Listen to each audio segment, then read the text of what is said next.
Hello students, तो कैसे हैं आप सब। और आपका स्वागत करता हूं मैं मेरे यूट्यूब चैनल कंसेप्शन लर्निंग में। तो चलिए शुरू करते हैं।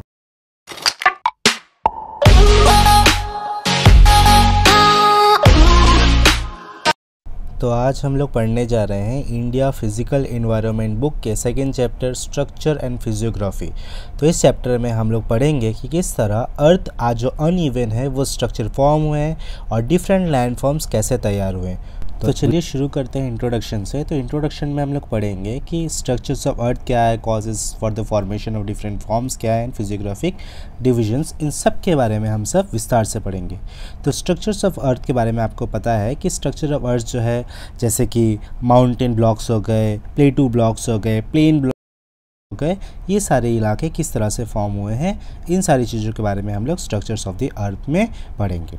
लेकिन इससे पहले क्या आपको एक बात पता है कि जो पृथ्वी है ये 4.6 बिलियन ईयर्स पहले तैयार हुई। इंडियन प्लेट जो है वो ऑस्ट्रेलियन प्लेट से भी ज़्यादा बड़ी थी। जब हमारा अफ्रीका कॉन्टिनेंट से जब हमारा इंडिया का जो पार्ट टूट के जब आया तो बाद में जाकर हमारा हिमालय फॉर्म्ड हुआ।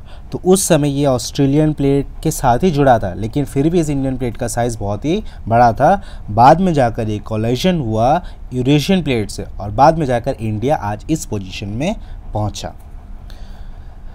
तो स्ट्रक्चर एंड जियोलॉजिकल डिविजन्स में क्या देखेंगे हम लोग कि पेनिनसुलर ब्लॉक क्या है, हिमालयन ब्लॉक और इंडो गंगा ब्रह्मपुत्रा प्लेन, ये तीनों इलाके कैसे फॉर्म हुए, इसको हम लोग स्ट्रक्चर में पढ़ेंगे। तो पेनिनसुलर ब्लॉक जो है वो मॉल्टेन मैग्मा से तैयार हुआ, हिमालय जो है वो दो टेक्टोनिक प्लेट के कॉलिजन से तैयार हुआ, और जो नदियाँ हिमालय से बहती है उनमें जो रॉक सेडिमेंट्स होते हैं उनके एक साथ मिलने के कारण ये समतल भूमि यानी प्लेन्स तैयार हुए। मेन ब्रांचेस ऑफ ज्योग्राफी में हम लोग पढ़ेंगे पेनिनसुलर ब्लॉक और इंडो गंगा ब्रह्मपुत्रा प्लेन। तो पेनिनसुलर ब्लॉक में देखिए क्या लिखा है कि stretches from the Rann of Kutch to Aravalli in the south, यानी राजस्थान से लेकर ये साउथ इंडिया के अरावली रेंजेस तक गया है।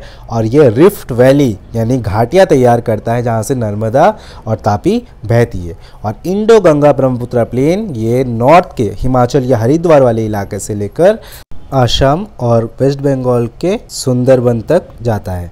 तो फिजियोग्राफिक डिविजन्स में आते हैं हमारा Himalaya, the northern plains, the great Indian desert, Deccan plateau, coastal plains और आइलैंड ग्रुप्स। हमारे इंडिया के 6 फिजियोग्राफिक डिविजन्स हैं और ऐसे फिजियोग्राफिक डिविजन्स दुनिया के और किसी भी देश में एक साथ नहीं मिलते। तो हमारा देश बहुत ही ज़्यादा यूनिक है। तो अगर आप यहाँ तक समझ चुके हैं तो प्लीज़ चैनल को लाइक ज़रूर कीजिएगा। चलिए आगे बढ़ते हैं। तो अब देखते हैं हिमालयस के बारे में। तो हिमालय जो है ये एक यंग फोल्ड माउंटेन है। जैसे कि मैंने बताया कि दो टेक्टोनिक प्लेट्स के एक साथ कोलिजन यानी लगने के साथ ये दोनों प्लेटें ज़मीन से ऊपर की तरफ उठ गई हैं, इसलिए ये बना।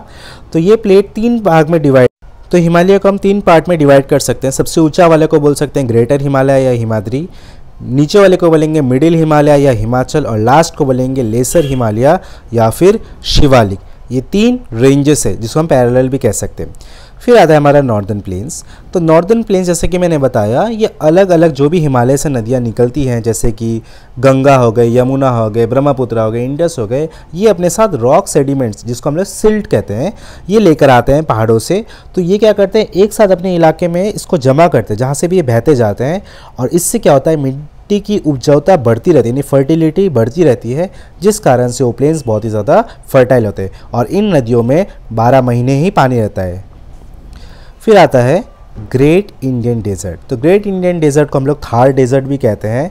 तो थार डेजर्ट पहले एक तेथिस सी था, लेकिन बाद में जब हिमालय फॉर्म्ड हुआ तो यहाँ ये जो पूरा इलाका है ये क्या हुआ, पूरा वाटर ड्रेन्ड होकर अरेबियन सी में चला गया और ये फुल सैंड डेजर्ट बन चुका है। और यहाँ पर एकमात्र ही नदी है जो इस पूरे इलाके को कवर करती है, वो है रिवर लूनी, और ये इलाका सैंड ड्यून्स के लिए बहुत ही ज़्यादा फेमस है। फिर आता है हमारा पेनिनसुलर प्लेटू। तो हमारा पेनिनसुलर प्लेटू जो है इसको 2 पार्ट में डिवाइड कर सकते हैं। पहले को बोलते हैं सेंट्रल हाईलैंड जिसमें छोटा नागपुर प्लेटू, मलवा प्लेटू और अरावली रेंज जैसे इलाके आते हैं, और सेकंड जो है वो डेक्कन ट्रैप। तो ये दोनों इलाके अलग हैं। तो इसको हम लोग अभी और भी ज़्यादा डिटेल से पढ़ेंगे तब आपको समझ में आएगा कि ऐसा क्यों है। लेकिन इससे पहले मैं ये बता दूं कि डेक्कन प्लेटू जो है यानी हमारे महाराष्ट्र से लेकर कन्याकुमारी तक ये पूरा लावा से बना है। इसीलिए ये प्लेटू डेक्कन कहलाता है और यहाँ पर ब्लैक सॉइल मिलता है। कोस्टल प्लेन्स जो है ये हमारे इंडिया के दोनों साइड है, एक वेस्टर्न साइड में जिसको हम लोग वेस्टर्न कोस्टल प्लेन बोलते हैं और ईस्टर्न साइड जिसको हम लोग ईस्टर्न कोस्टल प्लेन बोलते हैं। तो ये दोनों ही इलाके बहुत ही ज़्यादा सुंदर है क्योंकि यहाँ पर ऊंचे ऊंचे पहाड़ है जिसको हम लोग घाट बोलते हैं और गहरी गहरी घाटियाँ हैं और यहाँ का मौसम बहुत ही ज़्यादा सुंदर और प्यारा है। और इंडिया की सबसे बेस्ट ट्रेन रूट्स में अगर देखा जाए तो ये दोनों ही इलाके वहाँ पर पड़ते हैं। और फिर बात करते हैं हमारे आइलैंड ग्रुप्स के बारे में। तो इंडिया के 2 आइलैंड ग्रुप है, अरेबियन सी में आता है हमारा लक्षद्वीप आइलैंड और बे ऑफ बंगाल में आता है हमारा Andaman and Nicobar island. Lakshadweep island जो है ये हमारा कोरल आइलैंड है और अंडमान एंड निकोबार आइलैंड जो है ये हमारा सैंड आइलैंड है। मगर ये दोनों ही आइलैंड बहुत ही ज़्यादा ब्यूटीफुल है और इंडिया में